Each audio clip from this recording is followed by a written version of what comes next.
encima tiene que ser analógico. Entonces ahí recomiendo mostrar, por ejemplo, dibujos animados, historias, situaciones de personajes, donde se le muestra al niño cómo dos personas que se separan no dejan de ser padres. Una cosa importante que queda en la mayoría de los niños es siempre la idea de que mis papás se han separado por mi culpa, porque me porto mal, porque jale el año, porque tuve enamorado. Pero eso lo tiene que dejar claro la pareja antes de que suceda. Pero la pregunta es, la pareja le dice al hijo, no es por ti. La pregunta es, ¿por qué el hijo cree esto o por qué no lo cree cuando le dicen que no es por él? Y a ese punto quiero ir. La razón que un niño piense eso y la razón que un niño no te cree cuando le dices no es por ti, hijito, es la siguiente. Si el hijo siente que tú eres el centro de su vida, entonces la conclusión es, evidentemente, si hay un cambio, ¿quién es el responsable? El centro de tu vida. Por eso es que a los hijos se les ama, se les dice que son algo importantísimo, pero no se les dice tú eres el eje de mi vida, porque ese es un peso afectivo demasiado grande para un hijo, que generalmente va a generar una personalidad culposa. Se va a sentir culpable. Cuando esté en un grupo de amigos y todos estén callados, va a decir, ¿hice algo? ¿Dije algo? Ya, esas personas normalmente cargan sentimientos de culpa que no son del momento, vienen del pasado. Hay que amarlos, hay que quererlos, y realmente pueden ser hasta lo más importante de la vida, pero no hay que hacérselos sentir. Claro, porque eso es como siempre digo yo, es como si Priscila te dijera, tú eres el centro de mi vida. Pucha, eres lo más importante. Sí. Entonces, si yo soy lo más importante y te va mal, entonces yo estoy haciendo algo mal. Exactamente. Claro, si yo te digo, tú eres lo más importante, y de pronto un día ves triste, dice, ¿y por qué puedo estar triste? Yo soy lo más importante, si no soy yo, si yo soy lo más importante de su vida. O sea, mucho cuidado con los mensajes que damos, ¿no? Exacto. Tú eres todo en mi vida, hijo. Tú eres como mi brazo, como mi pierna. Tú eres un yo mismo. No. Porque eso también cuesta que el hijo luego separe su afectividad. Y luego, si la mamá está triste o siente cólera con el papá, el hijo o hija se identifica profundamente. Y el hijo puede amar al padre, pero tiene una dependencia tan grande de la madre que igual se va a sumar a los sentimientos que la mamá tenga hacia el papá. Ahora, ¿qué pasa también cuando, por ejemplo, se da una ruptura, ¿no? Por una infidelidad, por ejemplo, ¿no? En la cual de repente papá o mamá quedan muy dolidos, despechados de repente, ¿no? Y claro, digamos, frente a los hijos, uno puede tomar de repente, adoptar la posición de no voy a hablar mal de el otro progenitor, no voy a decir ahí tu papá acá o tu mamá acá. Sin embargo, con actitudes, yo estoy demostrando lo contrario, ¿no? O sea, no le digo explícitamente, oye, ¿sabes qué? Tu mamá es tal, y me dijo esto y por último me dejó. No, pero digamos mi fastidio. Claro, le digo, mira tu mamá cómo se divierte. Mira tu mamá cómo no llora. Ironías, ¿no? Ironías. Claro. Y tu mamá tiene amigos, ¿no? Siempre tiene amigos. Claro. Podría pasar o sea, y es como, claro, ahorita estás conmigo, pero ¿dónde estará tu papá?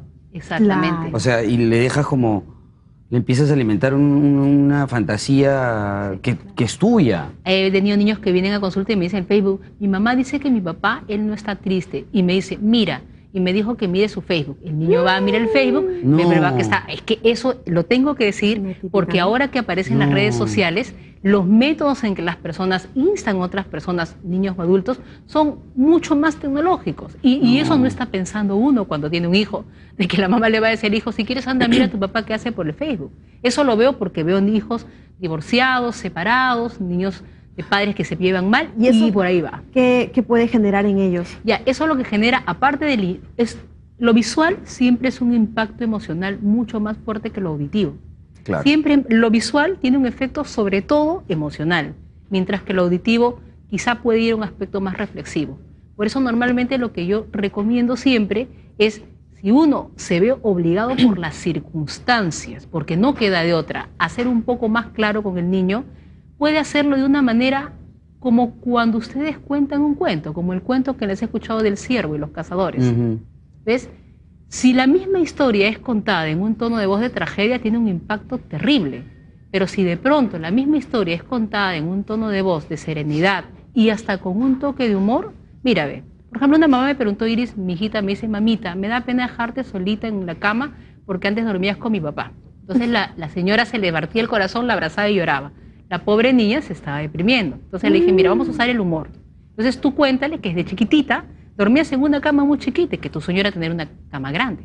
Cuando te vuelve a decir, le dices, hijita, yo estoy contenta. Ahorita tengo una cama más grande, me puedo dar vueltas en la cama, tengo 2 almohadas, me puedo estirar así. La niña comenzó a reírse y dijo, a ver, mamá, yo también me quiero estirar como tú en la cama. Entonces, esas cosas se pueden hacer Si tú amas a tu hijo, tienes la voluntad y no predomina el resentimiento contra la pareja sobre el amor a tu hijo. Y eso es importante, ¿no? La batalla esta de quién se gana al niño El o a la cariño, niña, el cariño ¿no? del El hijo. cariño, el afecto. Claro. Y la autorización o desautorización frente a ellos, ¿no? Eso es delicado también. Es como, por ejemplo, si yo le quiero hablar acerca de el celular, ¿por qué no puede tener celular? Porque no está en la edad, porque no sé qué. Y de pronto ella o él dice, no, pero yo creo que sí. O sea, ese Sí, tipo de conflicto, sí, eso es así terrible. sea un celular, así sea un cambio de país, así sea un cambio de ropa, Ujú.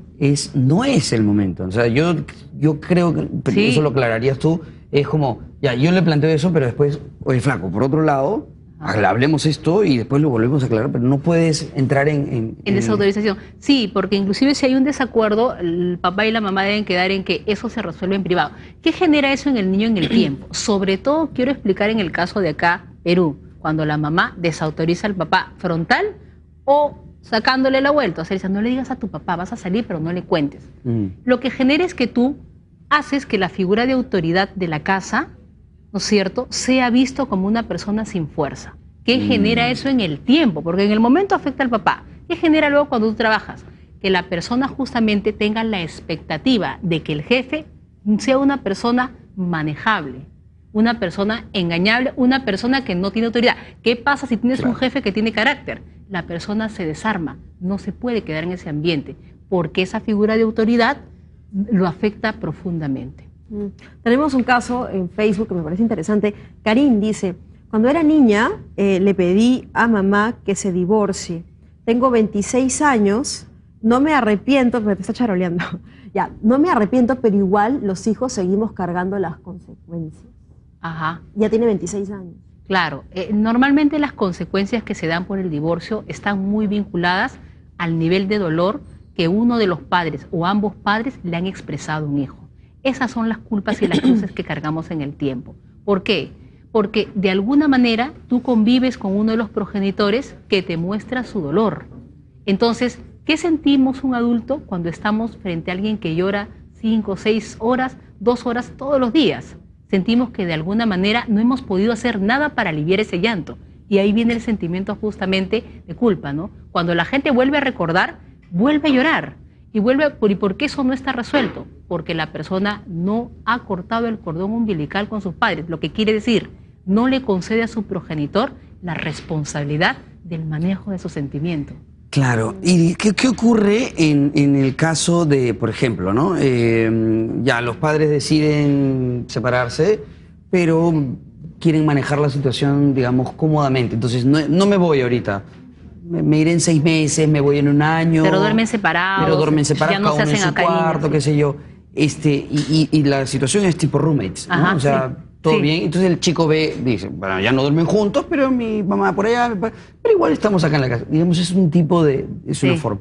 ¿Qué ocurre con el tipo? O sea, ¿cómo cuando llegue el momento en el Ajá. que él se va de la casa o ella se va de la casa y este niño tiene que quedarse con uno de los dos? O sea, ¿es lo mismo que cuando se corta de frente? No. Ya, eso también lo he tratado. Es muy común acá en Lima esa situación porque por comodidad los papás se quedan, dicen, quiero buscar departamento Hasta con que encuentre calma, un sé sitio, por qué.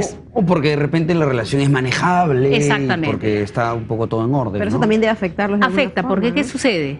Cuando los niños en consulta hay que avisarles que llega el momento del divorcio, entonces el niño reacciona de la siguiente manera y dice, pero no entiendo, ¿para qué quieren divorciarse si ya cada uno duerme en su cuarto, cada uno sale y entra? Sí, claro. No entiende el ¿Para sentido. qué? Él tiene lógica. Con lo cual, pero lo peor no es eso, lo peor es que ese hijo o hija en el tiempo tiende a tener relaciones ambiguas. Porque su modelo justamente es el siguiente, o sea, bueno, no importa que definitivamente no te haga afecto, que no te acompañe, que no haga contigo, lo importante es que se quede acá. Ahora, de fondo, ¿qué percibe el niño? Que en el fondo las personas tienen miedo a estar solas y que por eso consienten en una situación ambigua. Porque la clave de por qué las situaciones, si no es por un tema logístico, consienten en una situación ambigua, no clara, no definida, es en general porque hay un temor a la soledad, a veces camuflado por razones pragmáticas que en el fondo no las hay.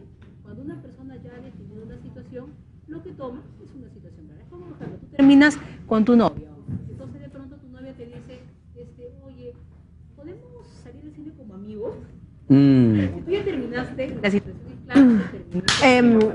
Iris, entonces, bueno, lo que estábamos pensando también es que en estos casos realmente hay que tener mucho cuidado con todo lo que los padres estamos, digamos, demostrando delante de los hijos. Las decisiones que nosotros como padres tomamos no pueden ser tan a la ligera porque hay un pequeño espectador que está sacando sus propias conclusiones, ¿verdad? Lo importante creo que también para sumarlo a lo que dices, ¿no?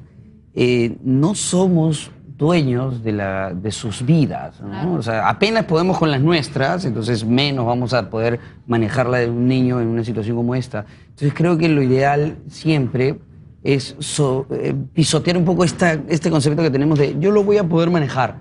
Siempre podemos recurrir a una persona, a un profesional, como tú, por ejemplo, ¿no? A un centro, a un psicólogo, una psicóloga, que nos puedan pautear un poco la ruta de esta situación que es delicada, ¿no? No, tienen toda la razón. Y algo muy importante que las mamás muchas veces me dicen, Iris, yo no digo nada en contra del papá. Y yo le pregunto,